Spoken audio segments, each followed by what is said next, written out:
Ipinag-utos ng Court of Appeals ang pag-freeze ng mga ari-arian ni suspended Mayor Alice Go ng Bamban, Tarlac, at ilang iba pang individual at kumpanya na sinasabing sangkot sa mga illegal na Philippine Offshore Gaming Operators o POGO, ayon sa Anti-Money Laundering Council o AMLAC, nitong Huwebes.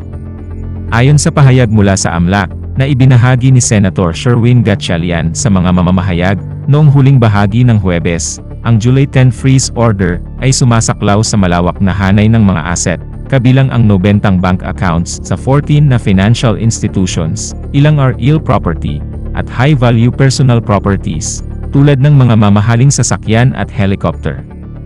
The Court of Appeals has approved the AMLAC's ex parte petition for the issuance of a freeze order, effectively freezing the assets of individuals and entities allegedly involved in these illegal activities.